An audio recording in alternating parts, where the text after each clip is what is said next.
Dr. Hans Utter, welcome back to the Gnostic Media Podcast. It's good to have you here. Thanks, John. It's great to be here. And you're back today for the final installment of the Secret History of FM Radio. And it's I Am the Network, no translation without transformation.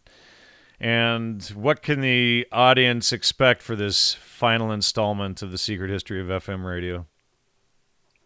Well, what I thought I'd focus on today was bringing out a little bit more of the details of stuff that I've been talking about and just see how this stuff was deployed and look a little bit more in some of the network stuff I started talking about, but primarily just to kind of give a real concrete background for how this worked and hopefully to show the extent to which the entire public can be influenced and transformed. And I really think that this 1960s were such a pivotal decade in that you had these series of shocks that were administered to the culture, and then you had these reactions which came in a periodic way. And so I think that the radio, at least in the nascent stages of the FM radio, really served as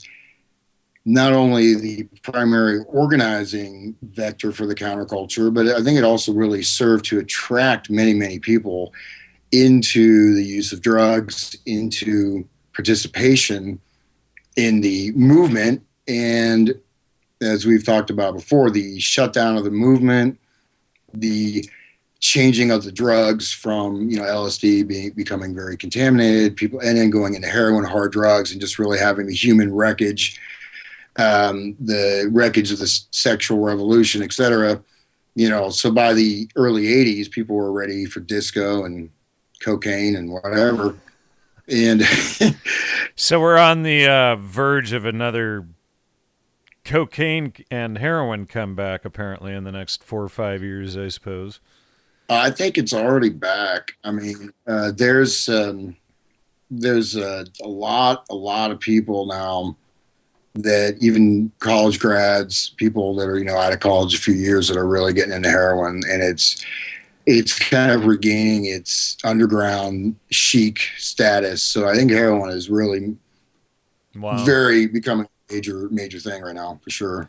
Now, I smoked opium a couple times back in my college days, but I've never even done heroin. I've never wanted to. So all you folks that think that's cool, all the power to you. Whatever. Anyway, so where are we going next here? Now, I came across I was just reading about that spins thing. I mean, isn't that fascinating how they call it spin?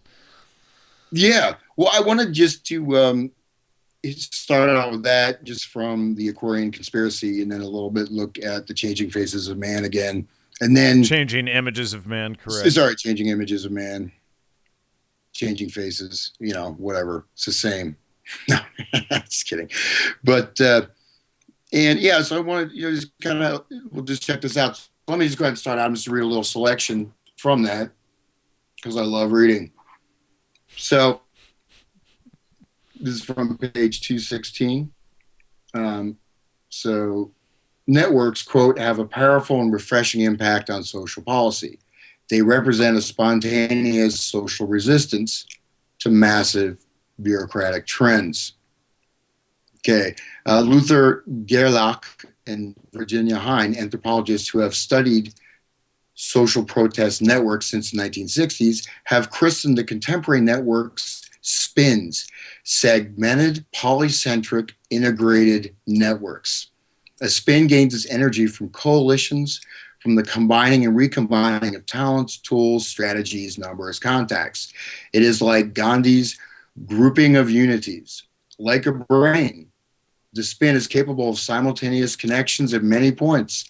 Its segments are the small groups, which hang together loosely on the basis of shared values. Occasionally, by a kind of friendly fission, the spin has a spin-off. The multiplicity of groups strengthens the movement. Whereas the conventional organizational chart would show neatly linked boxes, the organizational chart of a spin would look like a badly knotted fishnet with a multitude of nodes of varying sizes, each linked to all others directly or indirectly. These cells or nodes in the social protest movement are local groups ranging from a handful of members to hundreds.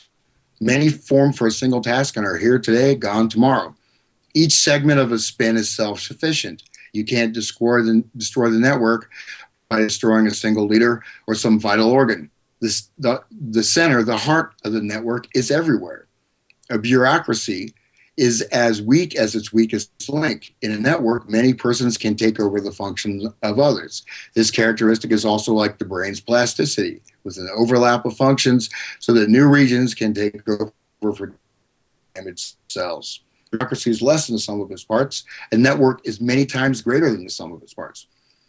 And just skip over here a little more. These networks produce valuable local mutations. News of successful experiments travels swiftly across the movement linkages, and they are widely adopted.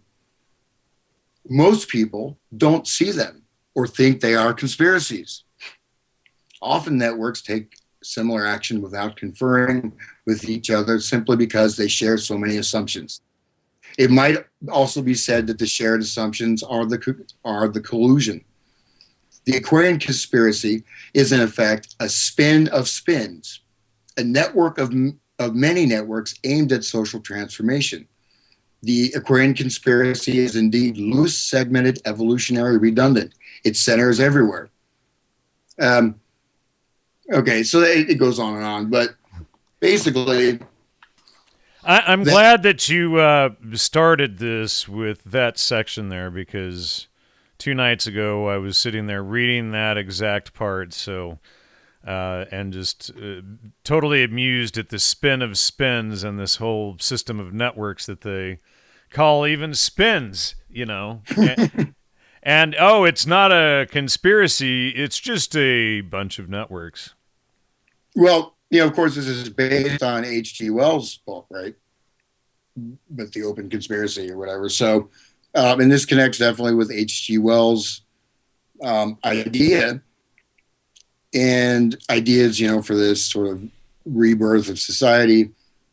And, you know, I do want to stress that I'm sure the majority of people involved in these networks or spins have very good intentions, or sure, are there for the babes, for the beer, for the LSD. Well, willful idiots, willful dupes, etc.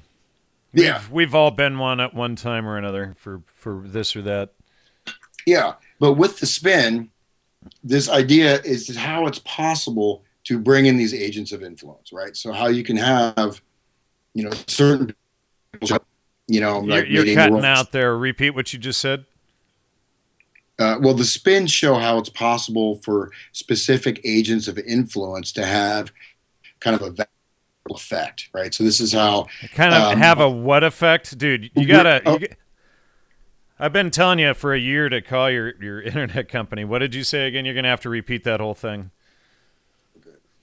The spins have the potential for being influenced by single or multiple agents of influence, basically people that can go in and change particular nodes in these networks, and this can have a ripple effect throughout, you know, the whole series of networks. And that this kind of explains or starts to explain how, you know, you have not only the spread of the sort of the radio and the music, but then also you have the spread of this hippie counterculture really kind of out of the blue, right? It was certainly there in inceptional form with the beatniks, but the beatniks were never really that prominent, right? They're more of a literary movement. They were pretty much centered in either, East Coast intellectual circles or West Coast type of Well, things. when you get in between with the Bohemians and the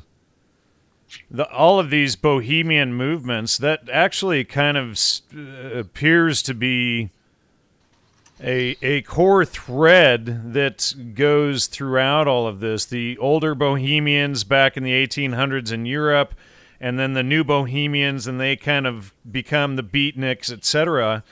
That come out of that. Because out of Bohemia, we get the Bohemians first generation, then second generation. We also get the Bohemian Club, where all of these governmental agents, etc., are running from. But the Bohemians appear to be, I have it mapped in the brain databases. We have different levels: the Lost Generation, the hippie, Lost Generation, the Bohemians, the hippie movement, rock movement, and then transhumanism, as all based around this Bohemian theme.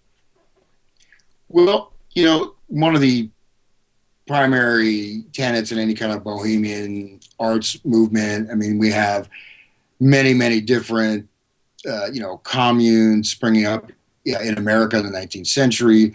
Even things like the Mormons kind of started out of something like that, like Joseph Smith, who was taking peyote with the Indians or whatever. But there was a bunch of these different types of communes and movements, and these have kind of been there throughout our history. But these mass movements are a little bit distinct because, before you did have much more of these localized movements, but suddenly you see these things just sweeping through the entire fabric of the country, right? I mean, it's one thing to have a religion like Mormonism, but if you look at some of these communes, you don't have that many people.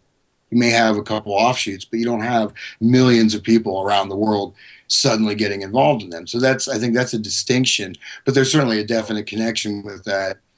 And this idea that, to remove yourself from society is also part of that. And also it was interesting, I was at this conference this week talking about with you earlier, hanging out with Zizek, Slavoj Zizek, who's like kind of number one most popular philosopher. But he draws a lot on Lacanian theory, and this is the idea that the symbolic order, right? The symbolic order, which means our system of signs and symbols and rules and all that, needs to be shattered. Does it?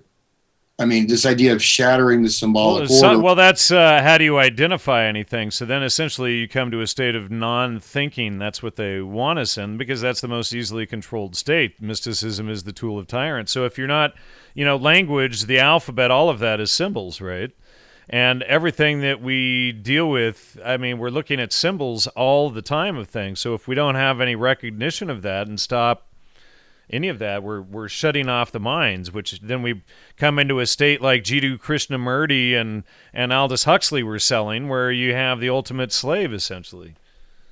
Yeah, and in fact, Aldous Huxley, what's interesting about him is he was following Vedanta, which is based off kind of ancient Hindu philosophy, and then suddenly, when he took LSD, which I think was in 1953. He wrote The Doors of Perception. He's like, hey, we don't need to do yoga. We don't need to do any gradual transformation work. We just need to take this drug, and we can have direct mystical experience. And then he started saying that it's actually harmful to engage in any type of sustained or disciplined practice, because you may never reach a spiritual state. You may never get this cosmic realization you can have instantly just from taking a dose of mescaline or LSD. And linked with that is Jiddu Krishnamurti's idea. And I've had a number of people communicate with me saying, I really like Krishnamurti, but I know. I'll say straight up that there's also Yuji Krishnamurti, which is pretty weird. There's two Krishnamurtis, and they both are philosophers, and they both were connected with the Theophilosophical Society. But in a sense, they lead to the same path. So what Jiddu Krishnamurti talks about is this choiceless awareness, right? Choiceless awareness. Okay, have a pure awareness without, direct apprehension of the world around you. No religion, literature is a drug, music is a drug, any spiritual practice is a waste of time, this and this and that. And in his earlier books, he's writing this kind of very beautiful prose, describing the clouds rising over the ocean. And he's like, and my mind was clear, and I was, I became one with everything, whatever. But basically, in a kind of a microcosm of what Krishnamurti did to his followers, when he was brought out as the basically new Messiah, right? He was vetted from a very young age, and he had all these people had left everything and were following him, and they were moved into these communes. They gave all their money to the Theosophical Society, and he came out one day and gave a speech. He's like, "I'm dissolving the order. There's nothing to believe in. There's basically no truth.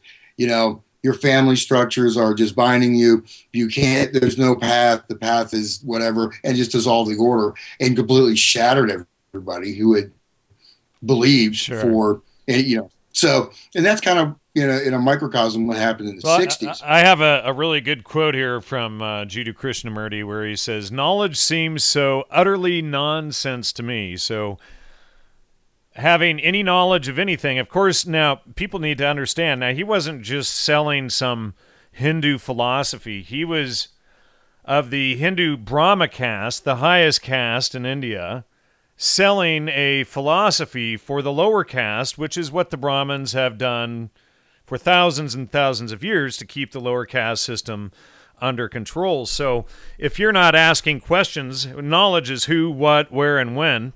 So that's your foundation of everything you know in the universe. And he says, knowledge seems so utterly nonsense to me. Well, how do you know that?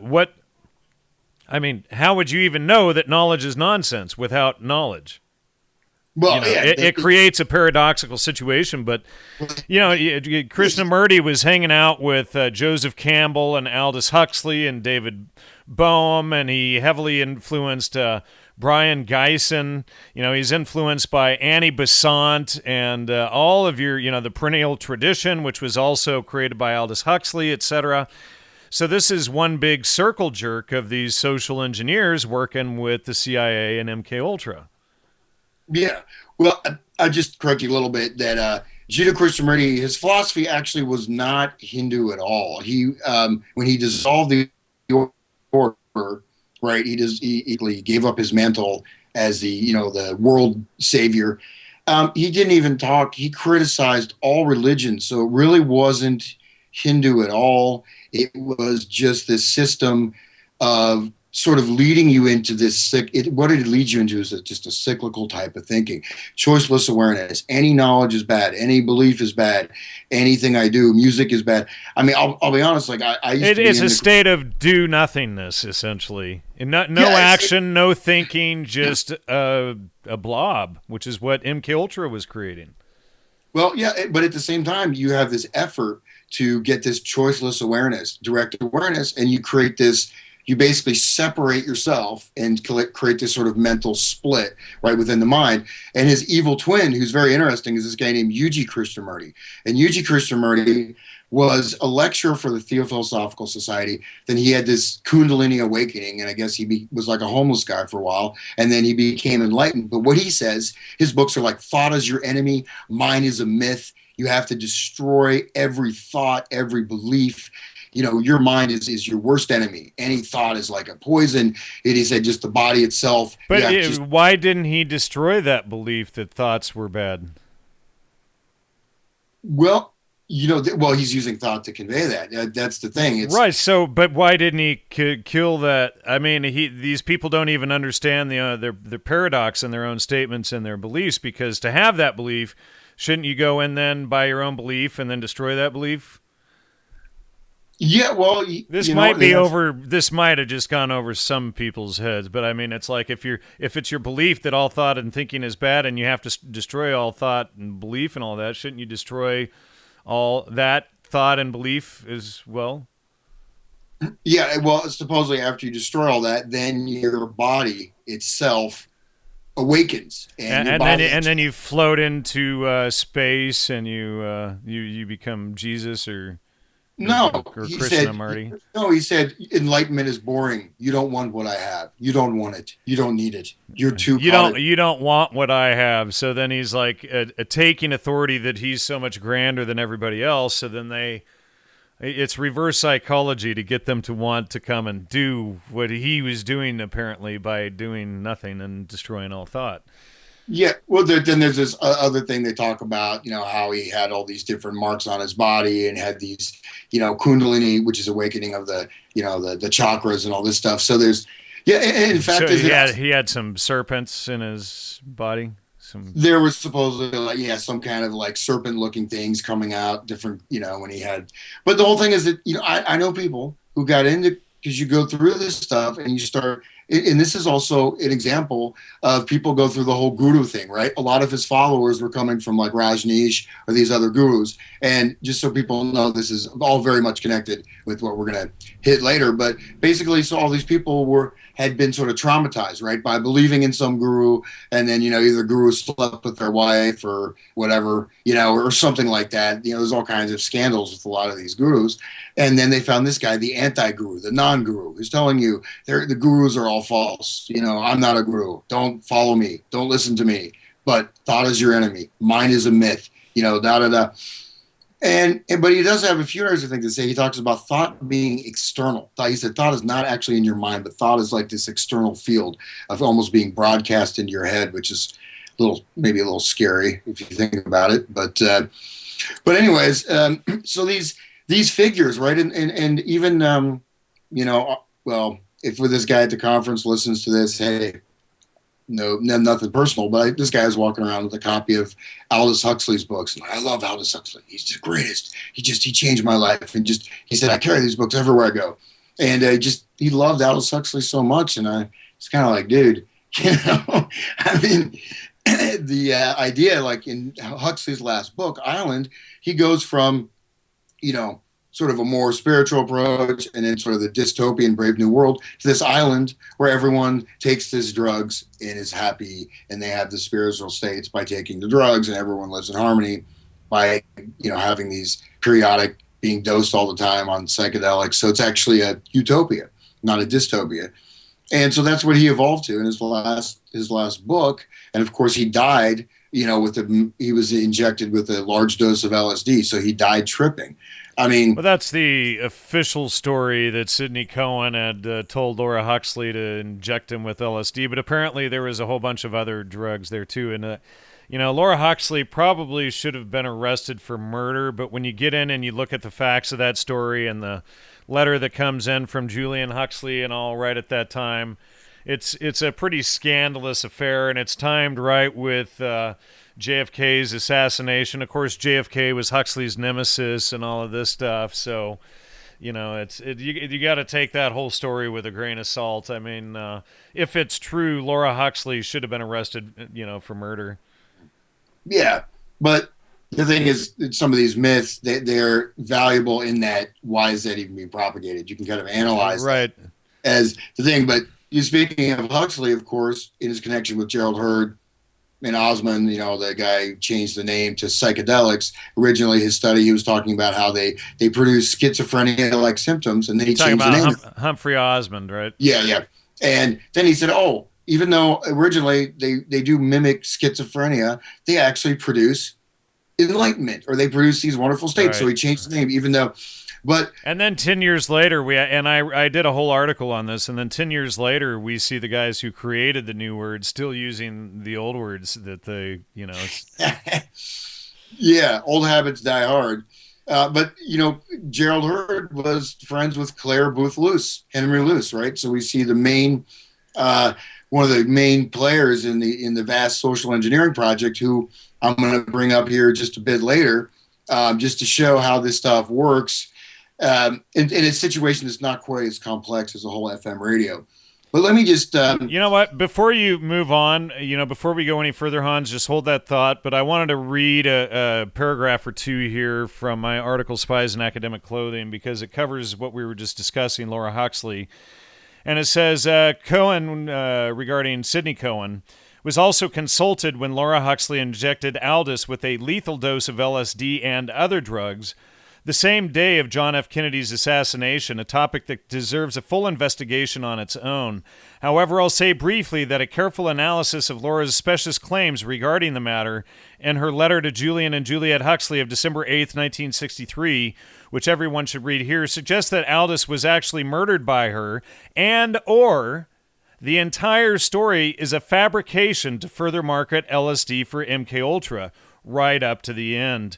As Laura states at the end of her 8-page letter, quote, "If the way Aldous died were known, it might awaken people to the awareness that not only this, but many other facts described in Island are possible here and now. Aldous asking for moksha medicine while dying is a confirmation of his work, and as such is of importance not only to us, but to the world. It is true, we will have some people saying that he was a drug addict all his life and that he ended as one. But it is history that Aldous, that Huxley's stop ignorance before ignorance can stop Huxley's, Laura Huxley." And then I go on, however, if you read the letter, it's clear that Aldous never asked for moksha medicine, and it's all based on Laura's interpretation of events and body language. This entire charade became the foundation for using psychedelics to aid in death. Yeah, no, that's very wild, and I'm just gonna hit a couple points here, man, and that's gonna completely dial into that because. Well, we talked a little bit about, again, these spins, but we have this theory of social turbulence, right?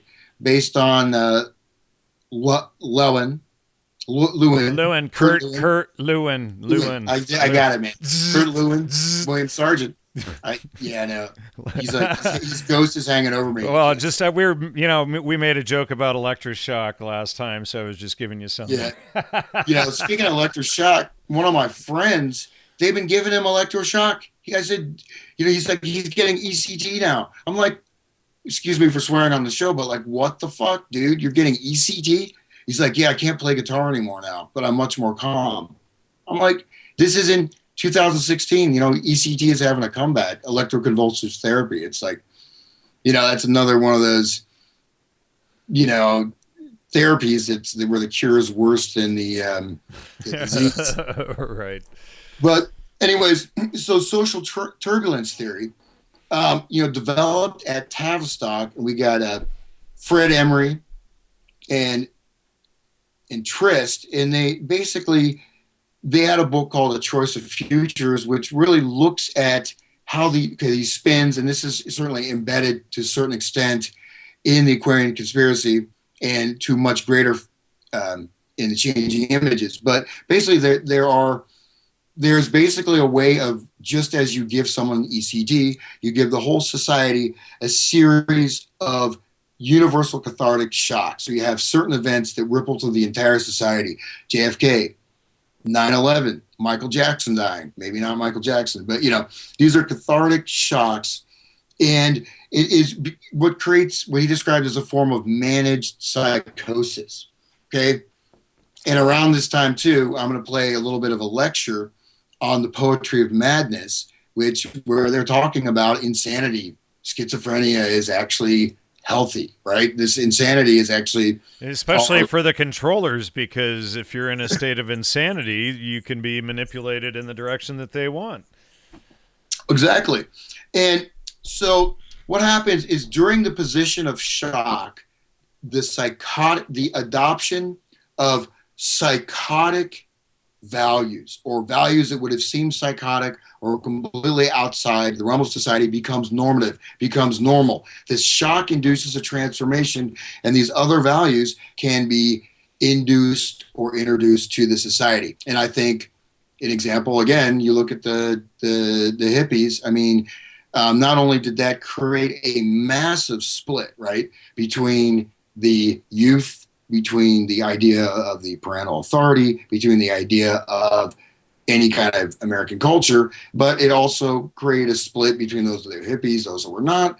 But it really was incredibly disturbing to the people that were involved in it. It was like they were in a different world, and it seemed that was their normative state, right? But for the rest of society, it also created shockwaves, reverberating. So you get kind of a dual tiered type of shock they're employed. And so Trist predicted in 1963 that society would soon enter a period of permanent social turbulence. This is what Trist was predicting in 1963. And so in later 1975, a later book, he lays out the three stages of this transformation. And so it's basically societal disintegration and then a rebuilding of new paradigms. So the first stage is called superficiality. And this is basically when people start to break away from the values of the past. He called the sacred societal values, Judeo-Christian civilization or Christian civilization, superficiality, collapse of moral judgment. Okay. And it's also a total rejection of the past, a total rejection of the foundation of society. The next stage is called segmentation. And this is when the larger institutions of society start to experience the reverberations of these changes that are happening on the lower levels. So the institutions themselves begin to show these signs of sort of disintegration or rejection of these values. Then it continues on, and then people become increasingly related in more and more smaller, paranoid, isolated groups, right? More and more paranoid, more and more socially isolated. And then even this trickles down to the family, shattering the family itself, shattering the family union. Just like we discussed in The Secret History or Music, Mind Control, and Psychobiology, with the subdivisions within music between teenagers and even within the family itself. Yeah. And in this case, we're kind of looking at the strategy, and then we're going to, a little bit later, we're going to see actually the actual implementation of that. And then the third layer is to plunge society into a deeper level of instability called dissociation. So it's a state of dissociation in which the individual becomes the entire societal unit. The individual withdraws from society into a world where reality and fantasy are indistinguishable. Man trusts no one. Decision-making is given way to feeling states, right? And he also talks about a wired society. And this is in the early 70s, where everyone's wired in by computers, personal gadgets, and they're reduced to these individual isolated units through the dissociation stage. And this is a new order he calls the new order of the information age. Again, this is this is when they had the giant, computers filling up entire office buildings to print out one little punch card to answer 10 plus 10 or something. I mean, not that bad. But so that's basically the framework, at least one version of the framework. And you're welcome to chime in there. I just wanted to turn quickly to the changing images of man and how they describe this too. They describe it in a lot more compelling or friendly way. You see a lot of the Joseph Campbell hero's journey stuff in there, right? But so the premises, there's 5. This is one page 183. Okay, 5 premises grow out of the preceding discussions, and this is about the rebirth of society, the new world or whatever. Okay, 1, an interrelating set of fundamental dilemmas growing ever apparently more pressing, seeming to demand for their ultimate resolution a drastically changed image of man on earth. We seem able to tolerate neither the ecological consequences of continued material growth nor the economic effects of sudden stoppage. We fear the implication of greatly increased control of technological development, yet sense that such control is imperative. We recognize the fatal instability of economic nationalism and a growing gap between rich and poor nations, yet seem unable to turn the trend around. And it just keeps going on. his need for creative work and discrepancy, legitimacy of business government, which must be dismantled. So we face a cultural crisis of meaning. It is not clear who is at the helm, how the ship is steered, nor what distant shores we should be aiming for. I love that little poetic metaphor. So not quite as blunt as Trist, but basically saying the same thing. Okay, but so basically, what we have to do is find a new way out of this. We are trapped every side. We can't go here. We can't go there. We can't think. We can't not think. We can't love. We can't not love. We're just caught in these double binds everywhere, proliferating with no way out.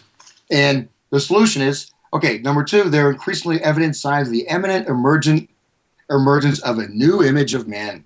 It is a new image in the sense of being very much a challenger to the dominant scientific worldview, materialized economic man, but is not new, going back to the power of myth, magic, and ritual found in the past. Which is funny because this is all out of SRI and all of their scientific research. So then they're using science to undo science and technology, apparently. I mean, again, these contradictions and double binds and everything and all that they do. Well, check this out. It goes on.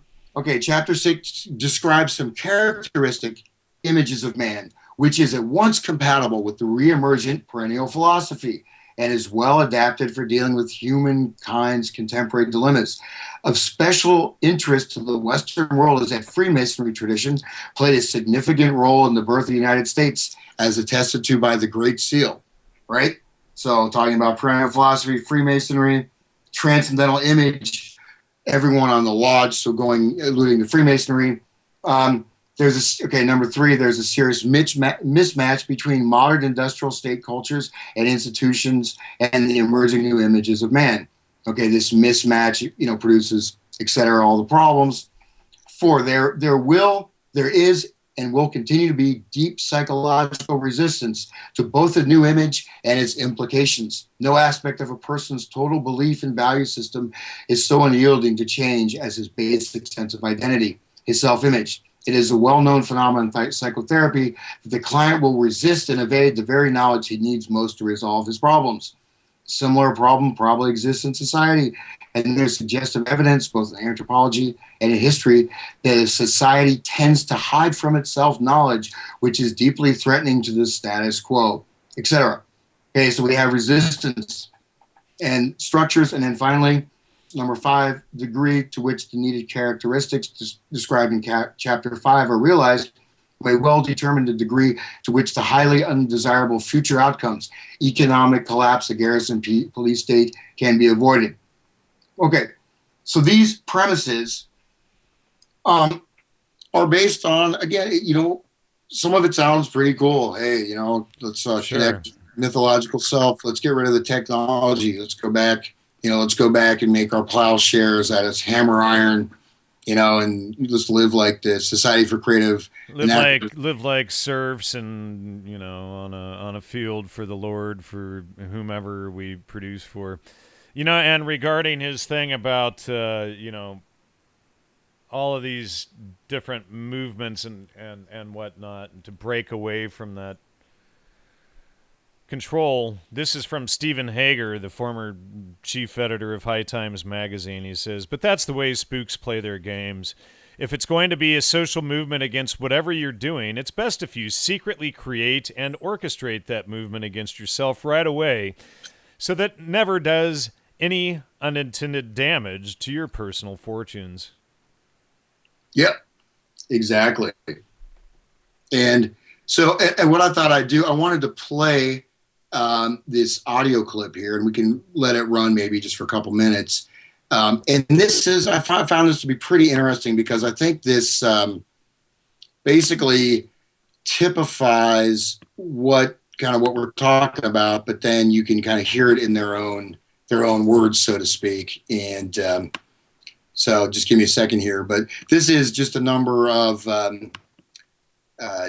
scientists, doctors, and talking about this idea of madness, right? The idea that we can find poetry and transcendence through madness. And it's a pretty interesting lecture because you can hear like some kind of weird little beads being played and all kinds of stuff. And so it's kind of neat. And you get to hear Allen Ginsberg, who, by the way, first read Howl in 1957 on KPFA. And so this stuff, even that FM radio show is acting like it started in 67, 68. No, this stuff was going back to 63. Is pretty much when it started. So I'm going to go ahead and run this clip for a second. And so check this out. Actually, just give me a moment. I brought up part 2. I'm going to bring up part 1. And this is at the Esalen Institute. Okay. So this is, and it's, I used to be a big fan of Joseph Campbell, but, I did too. We were young and wrong. It's okay.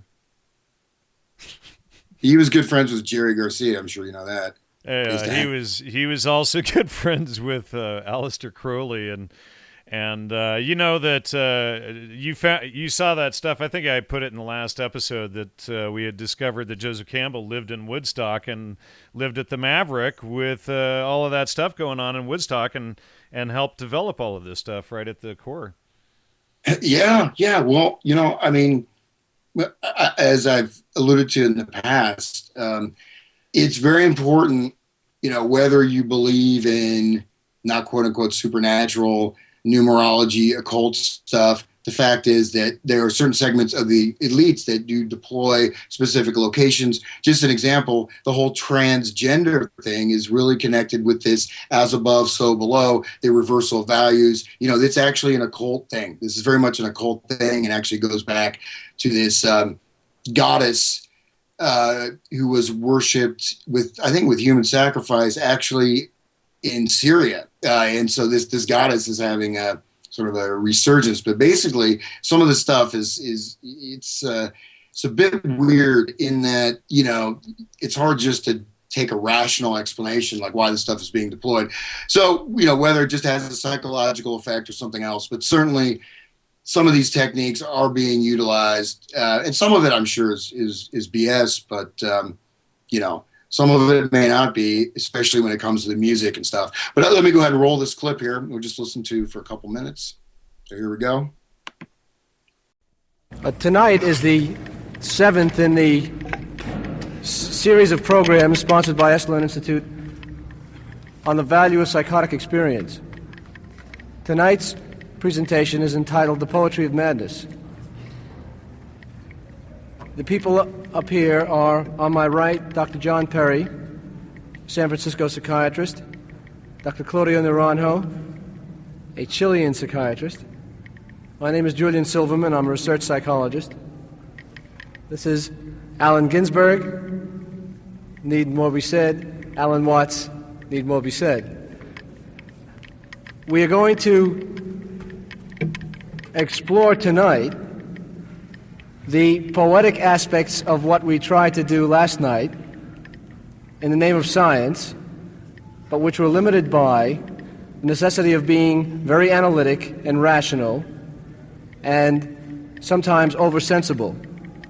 What we are seeking to understand is the sense in the non-rational, the wisdom in the union of opposites, and the reasonableness of the term losing your mind to come to your senses.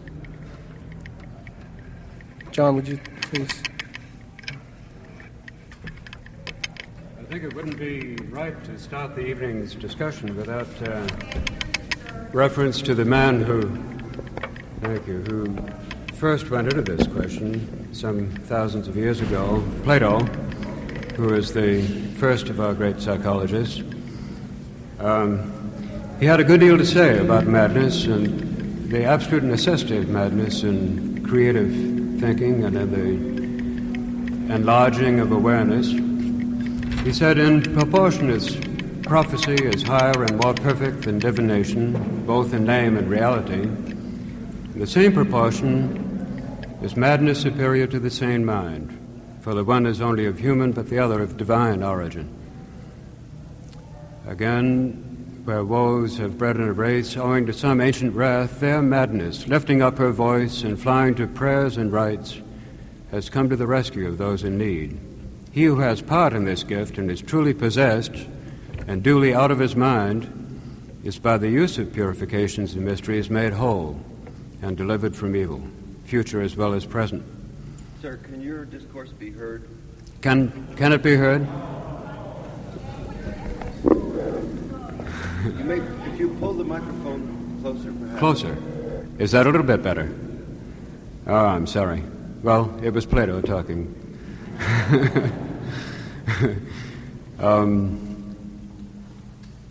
And there is a third kind of madness, which is a possession of the muses. This enters into a delicate and virgin soul, and their inspiring frenzy awakens lyric. But he who, not being inspired and having no touch of madness in his soul, comes to the door and thinks that he will get into the temple by the help of art, he, I say, and his poetry are not admitted. The sane man is nowhere at all when he enters into rivalry with the madman. Okay. Well, there's a lot there. It's over like 2 hours. But guess where that was recorded, Jan? Esalen. It was Esalen Institute offering at the Longshoremen's Memorial Hall where they're having all the acid tests. Okay. So this was at, where they had this big gathering. I played some of those clips back, I think, the first or second episode. So these are, all these luminaries are coming and talking, and they even describe our experience last night here, which is not recorded, I assume. They were probably tripping. But that's actually where, of course, was one of the major centers for these big, acid tests, right? The acid test started out there. So this is where this was presented. It kind of goes on, but I mean, the basic gist is that madness itself is holy, meaning sacred. It's transformative. It is the way to liberation. It is beautiful. It is a source of arts, et cetera, et cetera. And of course, even though they're sort of alluding to the fact that these are schizophrenogens, right? So I thought that was kind of an interesting parallel where they're giving these lecture series. And there's a lot of stuff in there. We can spend a lot of time talking about that, but you see the normalization, right, of this state, of the LSD state, coming from different angles, coming from the spiritual side. You're going to be liberated, and then now with maybe slightly more intellectual veneer, you're going to go insane, and this is going to set you free. Insanity is freedom, right? And at the same time, telling everyone that insanity is the religious experience, and therefore remarketing the schizophrenogens and psychotomimetics as psychedelics and entheogens.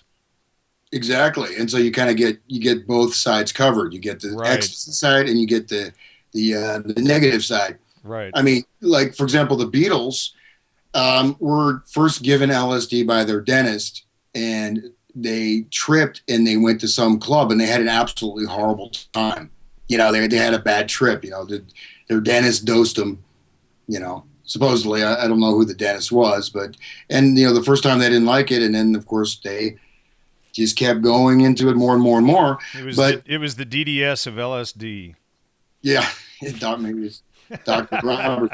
But, the interesting thing is that you have, even these bands that are getting introduced to LSD at the same time, you have it moving more into the culture. You have, of course, Ken Kesey, One Who Flew Over the Cuckoo's Nest. What's a better description of this guy who is in a mental hospital, and actually the insane people are sane. The people that are locked in a mental institution are sane, and the society is insane. So that was kind of the premise of that. And then he's driving around the Merry Prankster bus, right? Distributing LSD all over the country at the same time. All these radio stations are coming up. So, that would probably conclude the first part there. But I don't know if you want to throw anything in on that of interest. Well, Joe and I have been covering the whole Ken Kesey, Merry Pranksters, One Flew Over the Cuckoo Nest aspect as well, and that's a really good point about, and I think we were just coming to that same conclusion in one of the recent episodes as well, is trying to normalize insanity, trying to make insanity look cool. and the with Kesey's book, The Indian, going back off into, essentially he's the better state, this neo-feudalist or native revivalist state coming back, where the drugs and insanity are somehow better, but always with someone else's outside control or influence, while the victim in that state always believes that they're the freest and, not under any control, that by being on drugs and being high, they've escaped any control. Yeah, no, exactly. And it's really interesting that one thing I kind of chanced upon, which times with all these things, 1963, 1964, is the changing of the Hippocratic Oath. I don't know if you're familiar with that, but they basically changed the Hippocratic Oath to allow the doctor to kill you, as well as to, they talk about, in a negative chemical, administering chemical mixtures, which is not in the original Hippocratic Oath. And all this stuff, again, all this stuff is tied in and connects at the same, 1963, you have these shocks, right? First wave of shocks, and this collapse where America actually could have been totally different, right? If John F. Kennedy had lived, we'd probably be in a far different society. But that assassination, and even that as just being the image being played over and over again, and all this stuff was, a massive collective shock that, is even, I think, probably more than 9/11. And you have, of course, other things going on. But so if you look at, again, back at these three stages, right, of, where basically the psychotic values become normalized, as moving towards this dissociated state. But in terms of the actual networks that are happening, that's a bit of the protocol, so to speak, or thinking behind it. And oh, by the way, the guy that changed the Hippocratic Oath, he was Louis Lasonga, who was, he held this stuff about, patient rights. He actually was working in World War II doing mescaline experiments on German prisoners of war. So he was doing mescaline experiments connected possibly to MK Ultra, and he's the guy that's the face of the compassionate doctor ethics and medical testing, and he came out of that stuff. But his background was doing mescaline testing. And the official story is that the Germans were doing the mescaline testing on the Jews, and the more I look into that whole history, the less I find to substantiate all of the Nazi connections for the defense of MK Ultra. Yeah, well, but what's interesting is that the change of the Hippocratic Oath basically allows for a level of human experimentation on a broad scale, which was about to erupt throughout the United States. So I just thought that's kind of an interesting connection. I think there's probably more there if I look into it more, but maybe bring up the Hippocratic Oath and just see how they changed it and what they took out, basically where originally Hippocratic Oath, the doctor tries to heal you using, holistic health, dietary means, all this other stuff, right? They changed it.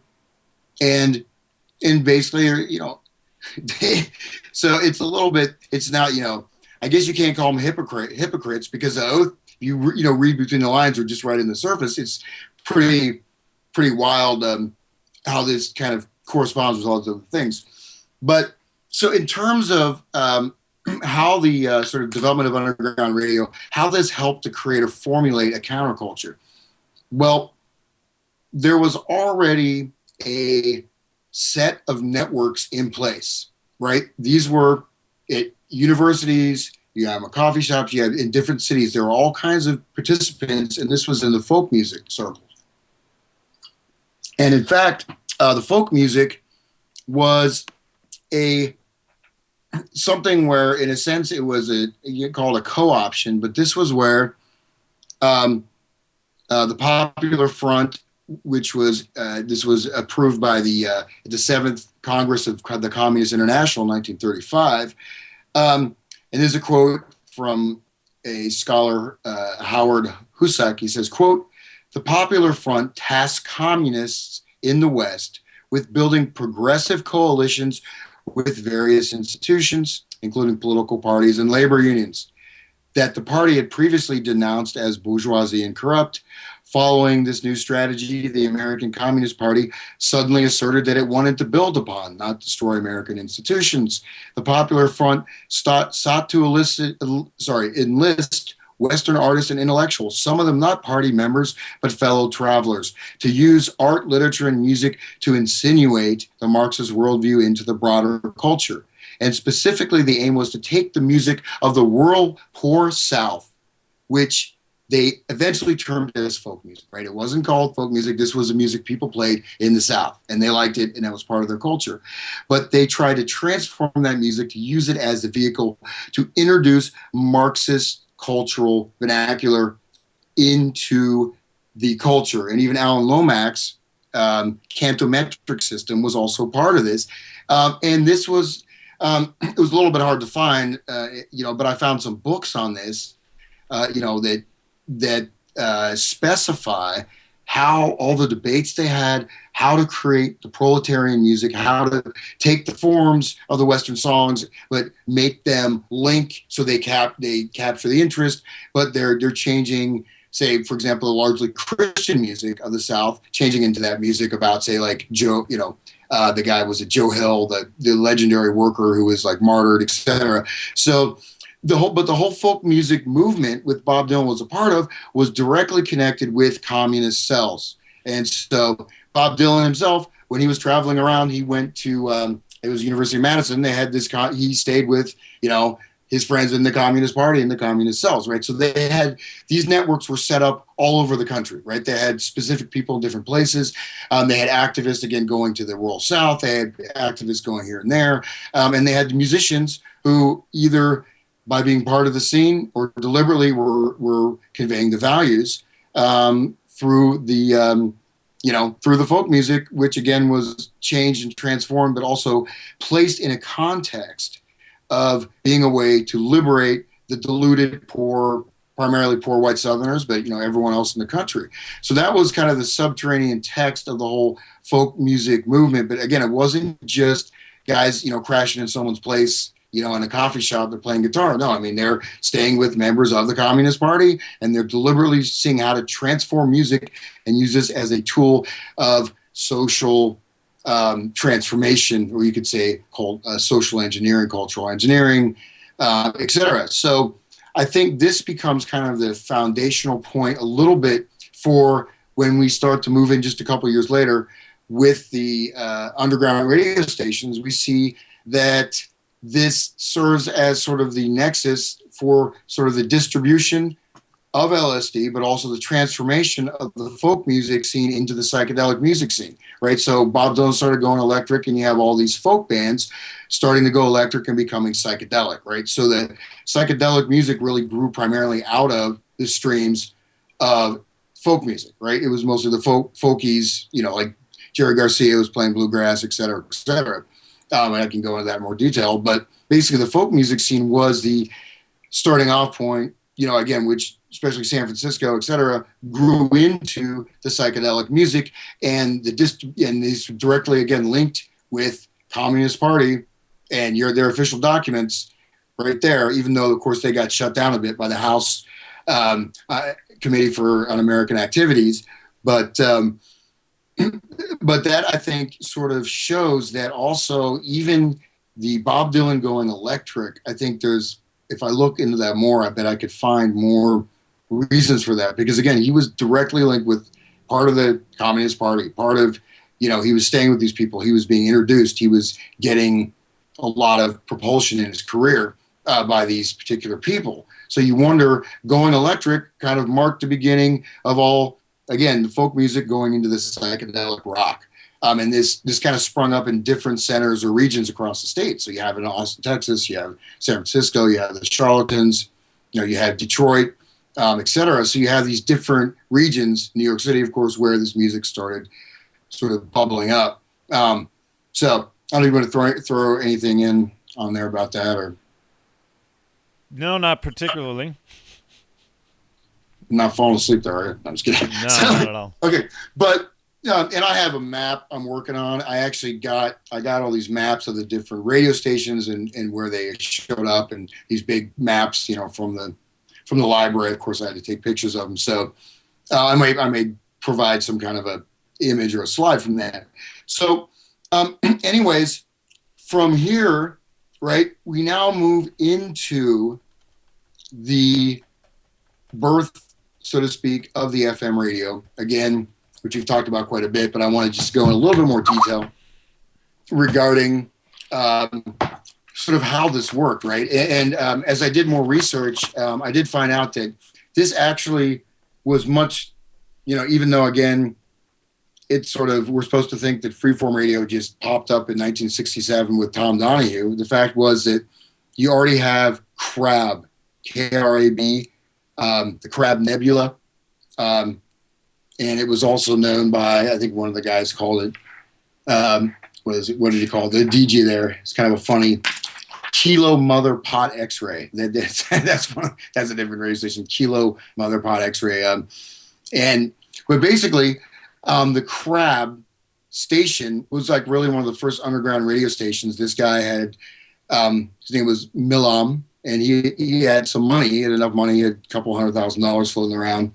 And the Crab started to do fundraising. I just want to read about one of their fundraisers, November 9th, 1963. This is 4 years before supposedly freeform radio started. So Crab will conduct its first gigantic marathon in order to raise $100,000 for the station. Pledges will be solicited at disarmingly frequent intervals. We will have a squad of motorcyclists to identified by hearts and Crab tattooed on their arms, ready to go out and pick up the pledges. So they kept asking for money. They're getting funds, but basically the Crab, I talked about this guy last time, and he had this manual, right, how to start underground radio stations, right? So this was sort of underground manual. This got shared and disseminated throughout the country. At the same time, we have other underground stations coming up in 1966. Of course, Pacifica is always there. And Pacifica also very much connected again with Allen Ginsberg, with some of these other players, especially in the Alan Watts, the Grateful Dead, all on and on. Yeah. In fact, the first totally openly gay homosexual show was broadcast on Georgetown University's FM radio station in the early 60s. And they talked about venereal disease, where to meet guys. I mean, it was just a straight up, pretty over the top, especially then. So that was happening. Supposedly, they said that the authorities at Georgetown didn't know. They didn't ever listen to the radio station, so they had no idea that this extremely shocking show, again, talking about. Anyways, so, but where we see it become very interesting, I think, is that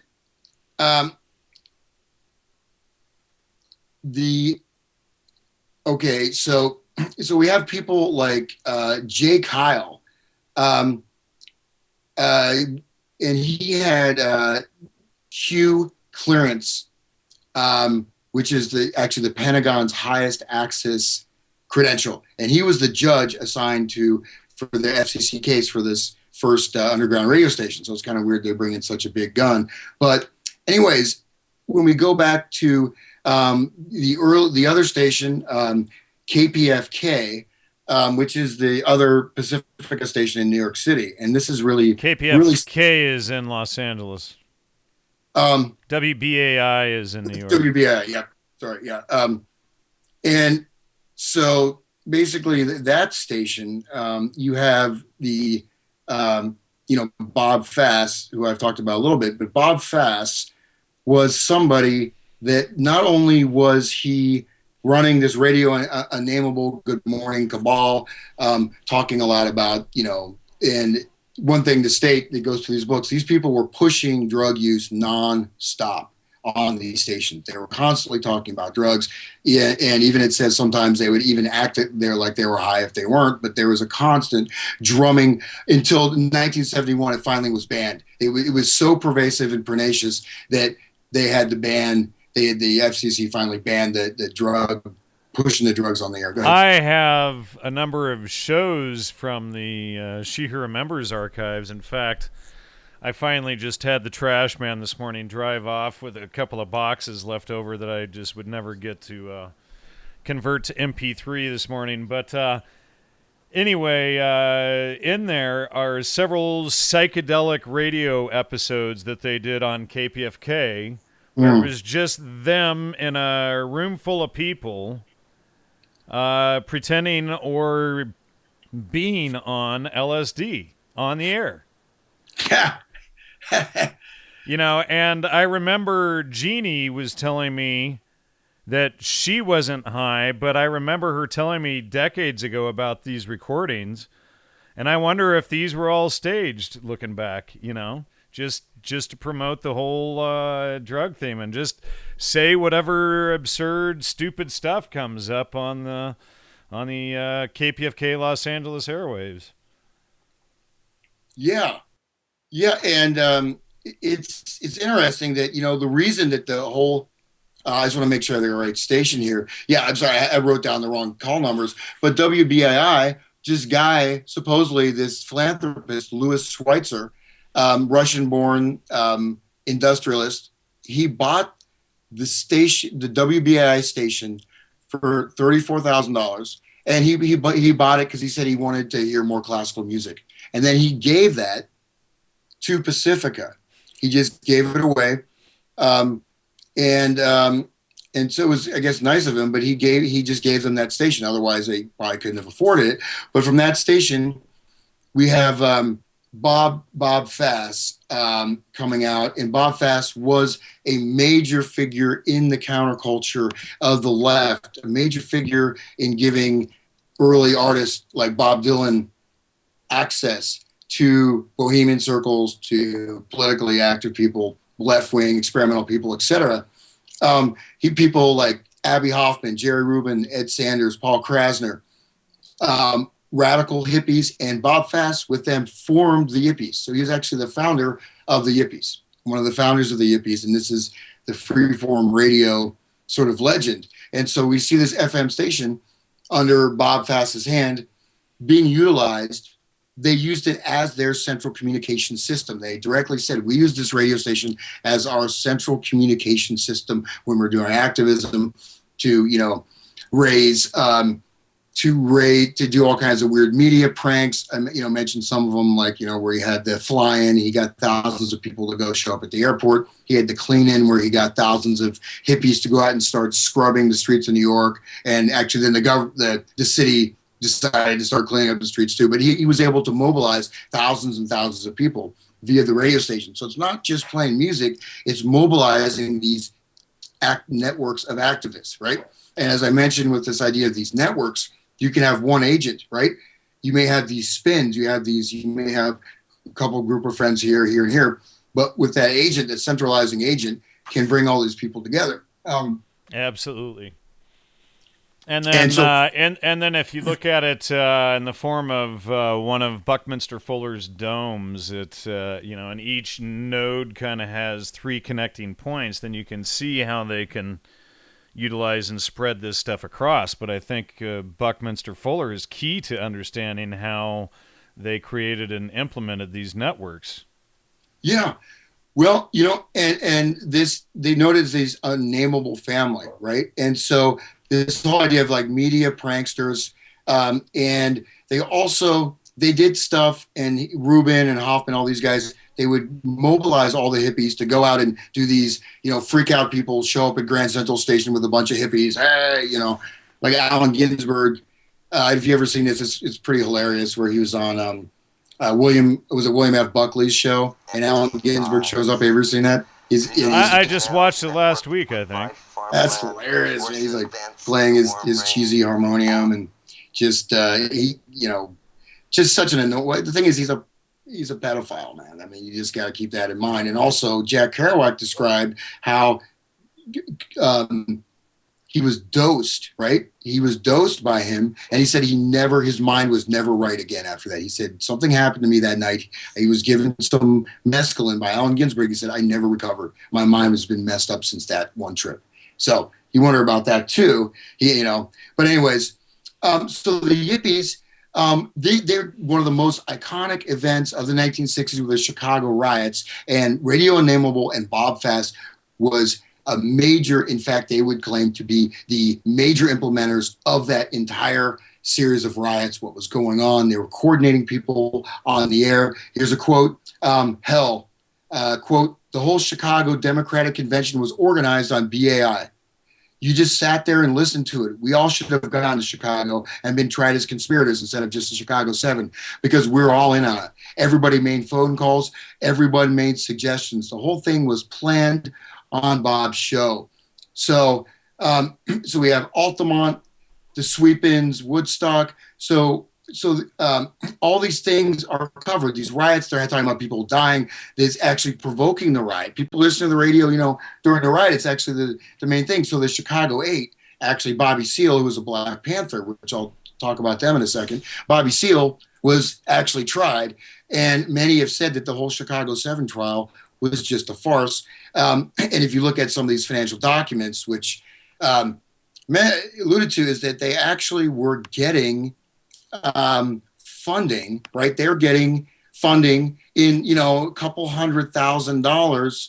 I have the exact amount here, from various foundations funneled to the CIA. So these radical hippies, these are the iconoclastic ultimate hippies, right? Steal this book, Abby Hoffman, complete, living the full lifestyle, the drugs, the rebellion, everything. Well, this all falls under the New Left, and the New Left goes directly up into Marxism, Theodore Adorno, the Tavistock Institute, etc., composes of people like Students for Democratic Society, Noam Chomsky, Artie Lang, and then of course Jerry Rubin, the Diggers, Cesar Chavez, all of the Yippies under Walter Boart, who wrote Operation Mind Control, who is of course Peggy Mellon Hitchcock's husband of the Millbrook Mansion and all of that. So this is right at it's just another level of the same group of communist CIA agents, essentially.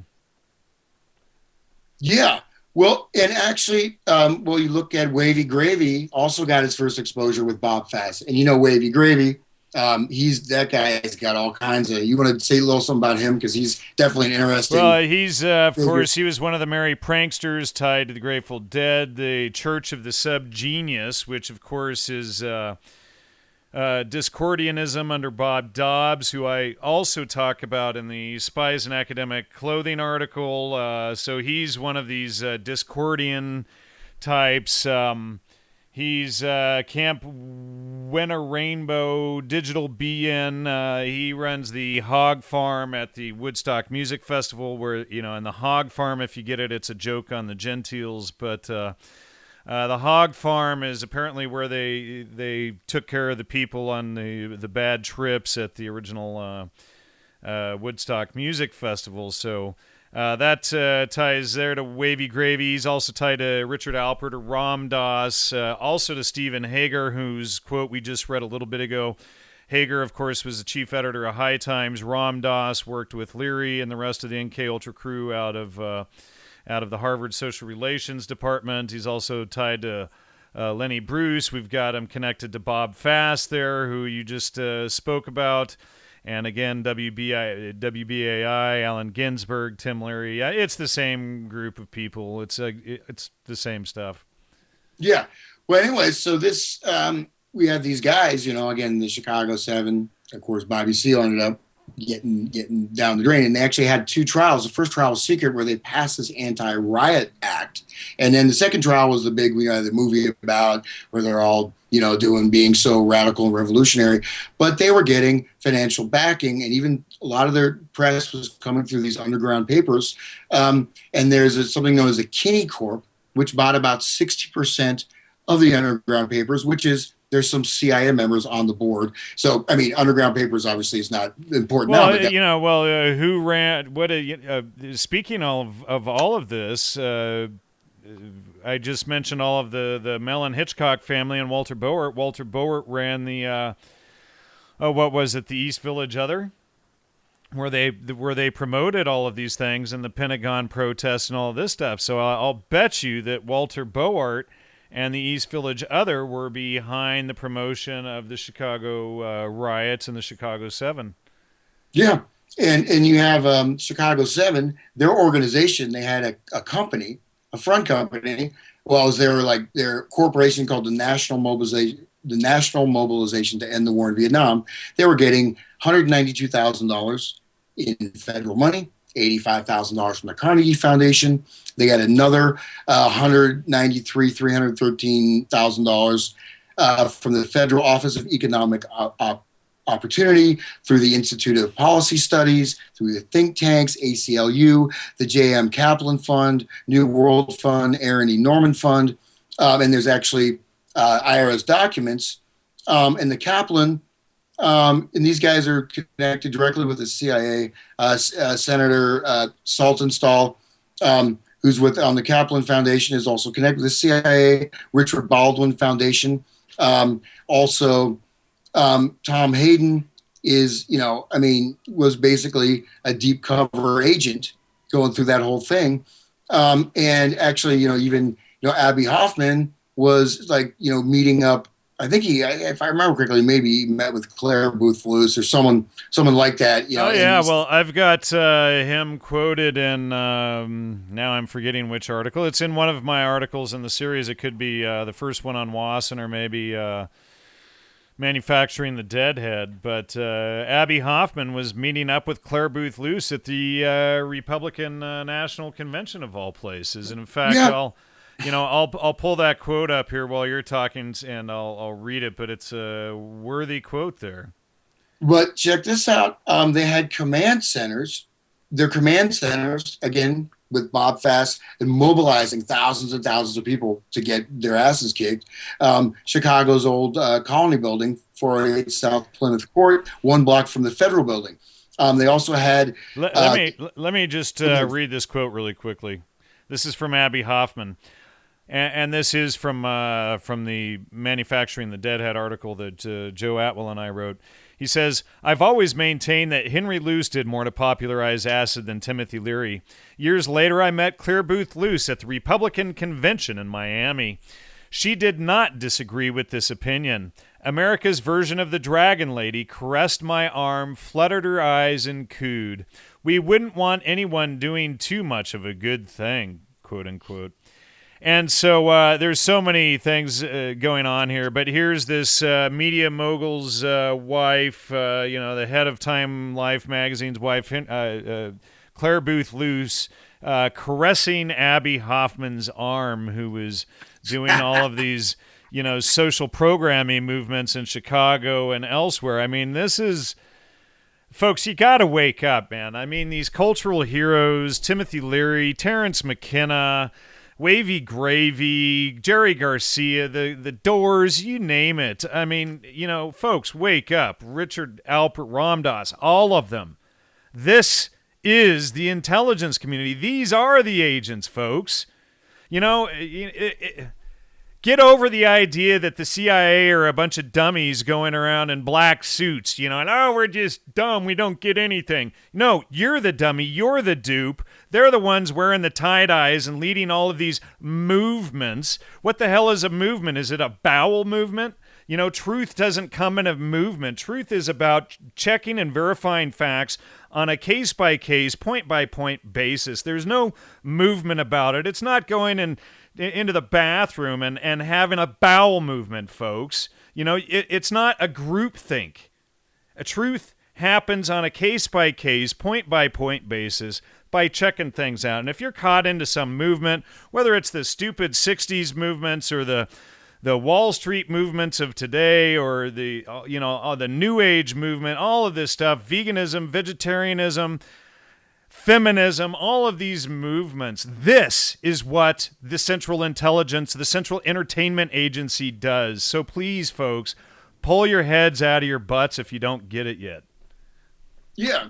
And, just to, go over this real quick again. Excuse my rant. No, that's fine. Just to, maybe I'll get warmed up for a rant too. So, they're doing this type of, again, social disruption, social disorder, right? And that's exactly, we're talking about these stages, right? Of the social implementing widespread social disorder. Because again, if you're not a hippie, there were a lot of hippies, or a majority of people weren't hippies. This was very disturbing, but they were staying in the office. One of their headquarters, command and control centers for the Chicago riots, was in a director of labor, but this particular guy was running counterinsurgency operations in African countries. So his deputy labor director office was basically, was running, was a front for counterinsurgency stuff. So why, if you're running counterinsurgency operations in Africa, why not run one right here in Chicago? So really what you see is these icons.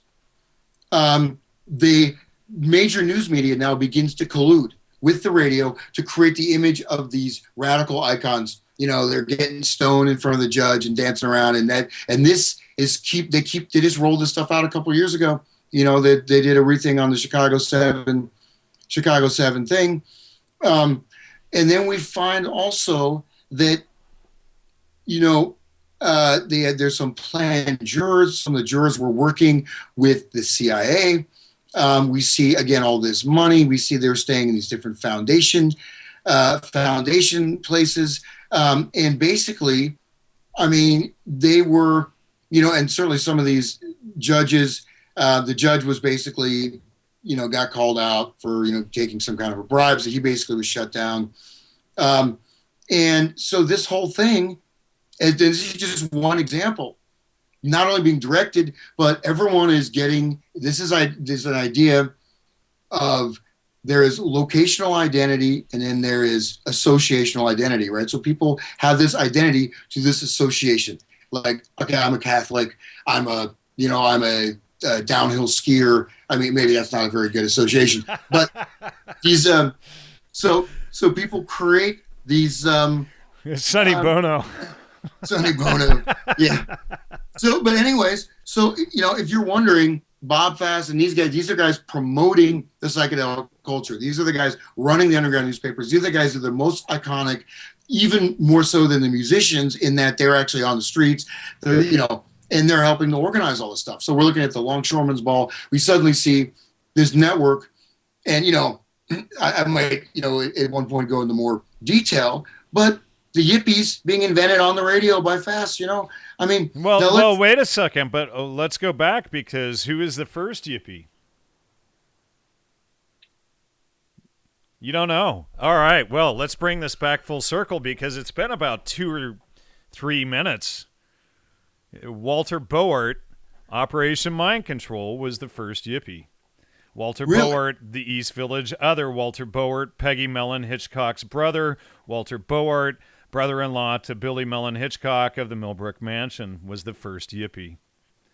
And interesting that the account that I'm reading in some of these scholarly books, they just fail to mention that. Oh, of course. Well, and throughout the whole book, Operation Mind Control, Walter Boart even fails to mention that Peggy Mellon Hitchcock, his sister or his wife, her brother, owned the Millbrook Mansion, and that she funded the Grateful Dead and all of this stuff. They were behind all of this stuff. Certainly, East Village Other was creative in graphic design and all that stuff, and that's Walter's artistic part. Okay, so then he meets Peggy Hitchcock, and he told me later that he became the first yuppie. And they got married about 69, I think, 68, 69, 70, and they end up in Tucson, Arizona, and that's when he went new agey. He created the Omen Press. Oh, I should say that he gave up the East Village Other because he didn't like the way the hassles, the interpersonal hassles that was happening at the paper and around it. He just didn't want to keep being harassed, because basically Walter was a guy looking for slack, artistic, aesthetic slack, and he wasn't going to take something so seriously that he could lock down in it and become a fanatic about it. If it was causing headaches, not fun anymore, he'd leave. So he finds himself in Arizona. He starts his press, and he meets Sufi Sam. He talked about Sufi Sam to me a lot, and he was impressed with the guy and promoted him and wrote his book. But in 68, 69, it would have to be before Nixon was elected in the fall of 68. He always had this story. At any close friends, he would tell the story. He was hanging out with the Mellons, going to their family reunions, and it's huge. I was once in Peggy's house and saw a picture of one of these reunions. It's like 1,000 people, like many families, many relatives all come together. There's probably about 150, 200 people, but it looks pretty impressive. And so he was at one of these reunions, being introduced to the Mellon relatives in 68, and somebody like the family accountant or one of the accountants or the family lawyer said to him, here's what he said: we're going to put Nixon in office, we're going to create a depression and make it a privilege to have a job. Now, I don't know if they knew who Walter was, don't know why they told him, but he heard that said to him. And that just think of that, you're right there among the so-called elite of America, and you hear that statement. You're already prone to be suspicious of people or of the elites. I mean, you can't say Walter was a communist or an anarchist. He did. The first issue of the East Village Other featured Alfred Jarry's pataphysics design, so he was a pataphysician, which led into a Yippie sensibility, and he was at the founding of the Yippies. So, you're saying it was a Walter Boert. So this is the, even though Bob Fast, they're saying it was a founder. So we got so he actually came up with the idea for the Yippies. So that guy was the progenitor of the Yippies. Wow. As far as I know, it was Walter Boert who came up with the Yippies. Maybe Bob Fast promoted them. I do have Bob Fast and Walter Boert as showing up as friends, or I think I do here. Let me just check that. Well, Bob Fast is listed as being one of the founders of the Yippies. So he was like one of the original members and founders. Yeah, so I'm adding that right now because I have the Yippies as being founded by Walter Boert and the Diggers. And then that influences Abby Hoffman, Paul Krasner, and Are You Serious? So, yeah, I mean, here we are right at the nexus of this stuff again. So Walter Boert is actually a much larger key player than we had previously suspected. Well, it lists here as the original members of the Yippies are Abby Hoffman, Jerry Rubin, Ed Sanders, and Robert Fass. And they say that actually these guys were attracted to the Yippies by the radio show, and because of it, so that's what it says there. And this goes directly to the Chicago 7 riots and all this stuff. So I think that we've got a pretty interesting connection. And then we have Tom Donahue again, who's the whole star of that FM radio. He doesn't get on the scene until 1968. So that's quite late when you're missing out on these earlier radio stations. KMPX was running during the Summer of Love, which wasn't even mentioned in that whole thing. And of course, they call it as Kilo Mother Pot X-Ray. That's how they use the moniker. But this guy who's a DJ there just talks about, pretty much nonstop promoting the counterculture, promoting drugs all the time. And he said, we had just basically, Spiro Agnew eventually stopped that because, they were constantly, every second, we were, promoting drugs. And one thing to note, if you look at sort of how social movements work, by obscenity, by shock, by things like that, you sort of shock people's consciousness, and you're able to not only disrupt the social order, but to attract people, to your message, to your thing, to this kind of, the shock kind of dislodges the normal conventions, you could call, as Lacan call, the symbolic order. And just to cover just a few more things. Just to show that this is not something that is just like I said, this is a much simpler case, and it's much easier to understand in that we can look at all the players and see exactly how it was deployed and how it played out. So we look at the Black Panthers, right? The Black Panthers being part of this idea of radical revolutionary movement, social rights, etc. And what we have in 1967, we have this sudden growth of gang crime in Chicago, right? You have Martin Luther King going to Chicago, and basically they're saying we don't really have a problem with integration. We don't have a problem like the South, where we have our own neighborhoods. But actually, part of what Martin Luther King was doing was removing some of these ethnic neighborhoods, population replacement. You have you have the rise of the Black Panthers. I'm sure you're familiar with them. They actually started out as being kind of a positive. And well, they were the New Left also. They were a part of this whole manufactured creation, that came out of the Marxists, Tavistock Institute, Adorno, etc. Yeah. Well, I mean, the Black Panthers, I mean, they started out as sort of kind of having a positive influence, and then they got infiltrated by this guy. He actually is like a kind of Asian American looking guy. I'm not recalling his name. He recently came out and said he was a FBI informant the whole time, and he brought them weapons. And then they were drugged.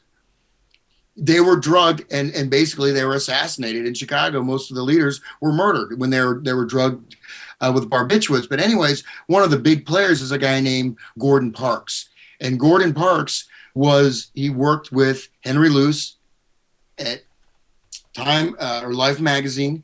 And he was very black, dark-skinned guy. But he was out there infiltrating the Nation of Islam, getting photographs of all their leadership. He was infiltrating the Black Panthers. He was infiltrating all of these movements, collecting data, basically spying on them. And because they had, at this time, the darker your skin was, the more black you were. So they trusted him because he was so dark-skinned. So Gordon Parks, who was getting debriefed by the FBI and the CIA, basically gave them enough data, information to have a bunch of Black Panthers murdered. Guess what he did after that? He directed the movie Shaft. He was the director of the movie Shaft, which was a transformation of Black cultural identity from the revolutionary to the pimp, right? And so he directed Shaft, and his son directed Superfly.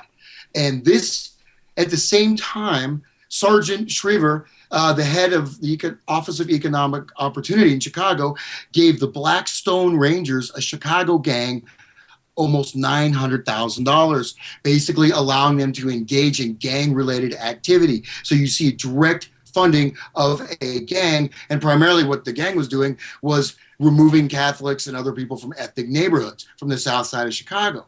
But you see that this guy, working, Life magazine, the whole thing, Gordon Wasson, on the other side of the counterculture, look how this movement, they promote revolution, and then suddenly they get shut down, promote gang activity, and promote this pimp. And they also promoted the feminism with Steinem, Joyce Glassman, Daniel Pinchbeck's mother, promoting black macho and all of that, which destroys the black family in the inner cities. So then this further ties into the connection to the violence, the drugs, them co-opting the Black Panthers, targeting Catholics, etc. So this is just one massive onslaught, essentially, against the black community, and then using that as a bludgeon against the rest of society. Yeah, well, basically, here's what Gordon Parks said in his memoir. He said that, quote, before I could pursue my newfound interest in the movies, I was called back to life to cover the Black Panthers. And actually what he did, covering the Black Panthers, he went in there, infiltrated them, gave enough information that they were assassinated. They were drugged and they were murdered. So he was the direct conduit for that event to happen. And also they got arrested, the ones that survived. So that was shut down.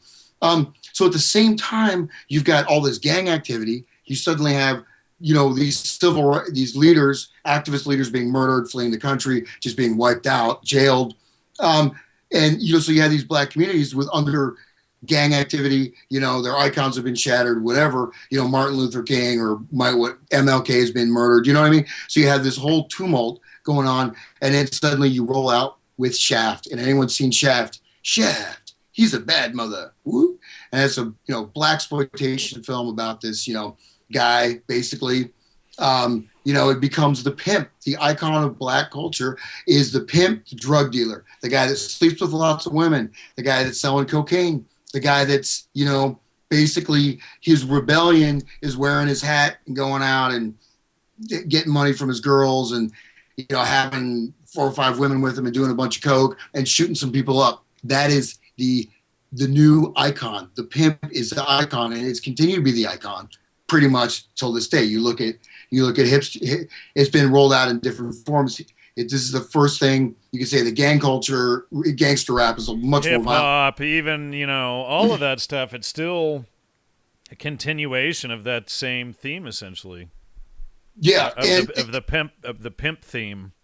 Yeah, and I won't go. I mean, Shaft. I find these movies to be kind of funny, so I think they're entertaining. But Superfly. Actually, I know one of the guys in his band personally. He was actually in one of my classes, and he's in the Superfly scene with Curtis Mayfield. But anyways, the plot of Superfly is this guy is a drug dealer, pimp, and he's trying to do a big deal so he can retire. He wants to do one last big, thing. And there's a bunch of evil white cops, and they have shootouts. But basically, he's just gonna make it and go, hang out on an island or something. Anyway, so he's a hero. And some of these movies just keep going. But Parks, the photographer Parks, Gordon Parks, his liaison was none other than C.D. Jackson. You ever heard of him? Well, C.D. Jackson hasn't come up for I don't know. When was the last show we recorded? Joe and I were talking about C.D. Jackson the other day. So C.D. Jackson, he becomes the president or CEO of Time Life magazine. He's actually the guy he's the same guy, ladies and gentlemen, who manufactured the official Holocaust story. And Council on Foreign Relations worked with Wasson, was under Dwight Eisenhower, under Allen Dulles, was also MI6, OSS, Supreme Headquarters Allied Expeditionary Force. This guy was all over the place, tied with Arthur Kohlster, whom we've exposed a number of times, Ewan Cameron, John Foster Dulles. He's part of the Bilderberg Group, Fortune magazine. He's connected to the JFK assassination. He's the guy, ladies and gentlemen, who bought the Zapruder film and hid it in, well, of course, in Zapruder, that's a whole other story because Zapruder worked for them too. But he buys the Zapruder film and then has it locked in the Time Life vault. So that's that C.D. Jackson, folks. And so he's part of the Morgenthau plan. He's involved in psychological warfare. Again, Time Life magazine. He's the guy, ladies and gentlemen, in the famous Buchenwald video where they're holding up the pelvis bone and the lampshade and saying that the Nazis created, we're doing all of these as human experiments. That's C.D. Jackson, ladies and gentlemen, holding this stuff up. That's that guy. We freeze the footage and look in the background. This hat isn't any old hat. It's a general's helmet. It has 1 star, meaning that he's a 1-star general, in the same way that in different footage we see General Patton has 3 stars and General Bradley has 4 stars. This general is likely the chief of Allied psych warfare, a 1-star general named Robert A. McClure, a photo of whom we find in the book Psych War. And here's McClure with his direct supervisor, Eisenhower. Compare the facial line at the side of the mouth. And guess who the guy is who held up the human pelvis ashtray?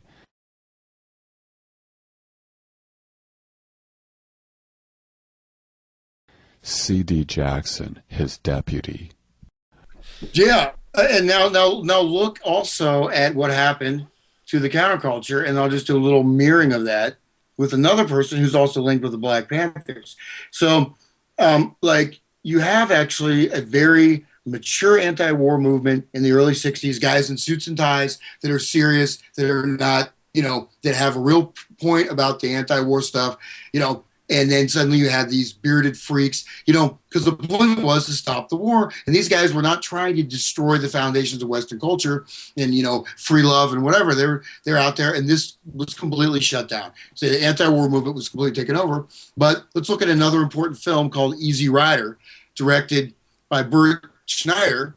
And Bert Schneider, his first project was the Monkees. So he developed and ran the Monkees, the fake rock band. And then his first feature film was called Head, a psychedelic film featuring the Monkees. And then he did Easy Rider, which is the countercultural icon of the 1960s, the whole ideal of freedom, of whatever. And in fact, in that film, they are actually all the drugs in the film, they took all the drugs. They were on LSD, they were on cocaine, whatever. Every single drug consumed on that film was actually consumed on camera. That's Dennis Hopper. I'm sure people familiar with Easy Rider.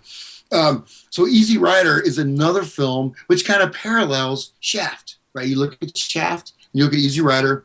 But the difference is that Easy Rider creates, you could say, the mythology of the hippie. It creates the mythology of the freedom.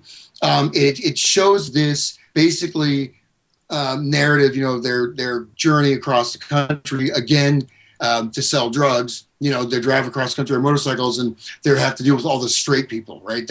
So it's showing this culture clash between the new culture, the defiant, youth who are tripping balls all the time, and balling chicks and just freaking out, and the normal straights who just can't get it and represent the evil part of America. But at the same time, of course, it was a major type of social engineering as a major motion picture that really, in fact, created, again, part of the iconography, because at the same time Easy Rider came out, you have the slow disintegration or the rapid disintegration of they shut it down, right? At the same time, the mythos is taking off, the actual counterculture experience, at least if you look at Altamont, we talked about that in depth. You even look at Woodstock, and other things. You have Bobby Kennedy's assassination. You have all these other sort of traumas that are inflicted, and that opens us up right to the 70s, which is the next stage. You may call that the stage of dissociation, or the beginning of that dissociation. But basically, what you end up having is a fragmented culture that people are trying to put back together again, and I don't think they've managed really to do that. And basically, we can get into, more details, but then, when you look at just these two case studies and, you look at the maps, whatever, you see how this stuff came out of these regions. And again, probably 85-90% of the people involved were just, along for the ride, having a good time. But this, it kind of explains how the music erupted so fast. We talked about the law changed also. But the fact is that the activism, the drug promotion, all the other ideals were being pushed through the radio, through the underground newspapers, through these activists, through this film and other films. And this mythos, it was almost like they created a myth of this as like the great time of American history was the 60s. Like, we were really free. We had this revolution. We knew we were going to change. Revolution was in the air, right? And you look at these guys. Manufactured freedom, and these guys are hanging out with government agents at Chicago 7. We should have called this episode Manufactured Freedom or something. Maybe we'll have to use that for another title for something else. Yeah, well, we can change the title, but I Am the Network, meaning what I'm talking about, I just discussed the title. I Am the Network talks about the final stage of the dissociated individual who embodies the network is kind of embodied in their mind. Well, sure. I mean, it embodies itself as this presumed freedom, essentially manufactured freedom. Yeah, and it becomes sort of as you move further. And I have a whole bunch of other things. I just a couple minutes here. I'm just to bring up a couple articles I came across in my research about these newer developments. I'll just be real brief here. I got some weird stuff on like Russian electronics, and these are a bunch of Soviet patents and scientific articles. But there are basically, I'll just give an example of what this has evolved into. Here's an article, a scientific paper, crowd control through needs and personality modeling of NPCs using AHP. Research into crowd control enables human-like entities to mimic the behaviors of autonomy and basic human nature are underway to provide diversity in game elements. Crowd control in games includes behavior modeling and control techniques for single or group units of human-like entities such as NPC. So they're using artificial intelligence simulate. Basically, we have from this particular mapping and deployment of human networks, we've now moved to a much more scientific level of understanding, at least as example of mobile adaptive target tracking scheme based on prediction and wireless sensor networks. So this is actually using wireless networks to track people, to track people's movements, to model them within these simulated or virtual environments. This is remote monitoring of electric vehicle based on M2M and mobile platforms. So this is a way to use remotely monitor the movement and even control electric vehicles. Again, using some of this information learned through the sort of social upheaval in the 60s. This is another article, virtual gaming environments and we within. I'll read a bit of this quote. Since their advent, computer games have been getting more and more sophisticated, especially in terms of graphic granularity due to fast advancing computer-related technologies, and are expected to develop into the level of perfectly simulating the real world in the not-so-distant future. This paper addresses the issues of virtual world environment, both at the current level and at the level of the one presented in the movie Matrix, in relation to the future of the gaming environment and the future of our reality.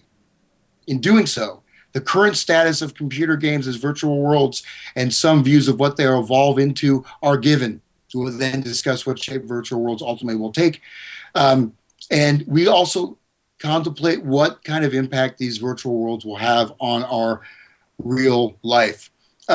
So this is talking about social virtual worlds. We're talking about living in this final state of dissociation where you're wired into a culture. We just talked about in the 70s. You're wired into this culture, and the network is actually just your own relationship to this virtual world, or in a sense, you're also, being modeled and tracked throughout this thing, everything you do. So anyways, a lot of these things, again, wouldn't have been possible through the social transformations of the 1960s. And certainly, hopefully in the series, I think we demonstrated that FM radio was a lot more important than we thought. And it turns out to be actually one of sort of the key points tying in a whole bunch of these other entities.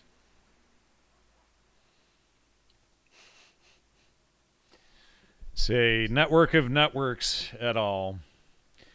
All right, so let's see. Is there anything we didn't cover today, Hans? Is this are we wrapping up the secret history of FM radio here?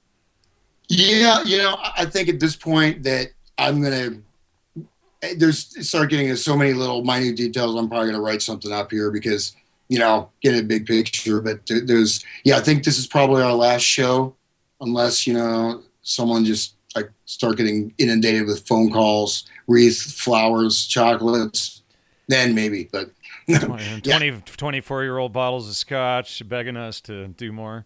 Yeah, because what have we done, like 21, 22 episodes, something like that together now? Yeah, we've done quite a bit. So I think this is probably the most extensive and explosive series ever done on these topics anywhere.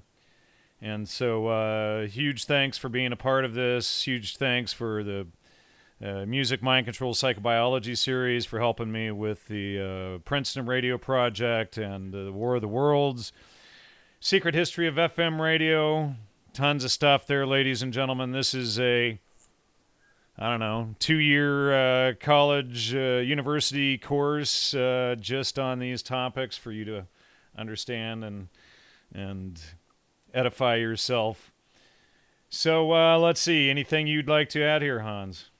Yeah, well, it's great to be here. I do have sort of a blog. It's not super detailed, but it's called mindcontrolmusic.wordpress.com. So I'll maybe put some stuff up there. It's my own, my website is primarily like sitar booking and that kind of thing. But I really appreciate the audience for checking this out. And it's kind of funny. I've run into people all over, just random people that know me from the show. I always say I look different in person. I'm like, I must look better, but yeah. Well, you hope so. I don't know. I try to avoid the public. Well, that's good to know that it's getting out there, and hopefully it will continue to grow and spread and educate people. And maybe one day you and I will figure out another series or a bunch of shows or whatever to do. So anyway, that's a wrap, Hans. Thank you so much for taking part, and we'll talk to you soon. Thank you, Jan. You have a wonderful day. God bless you. God bless America. Take care, everyone.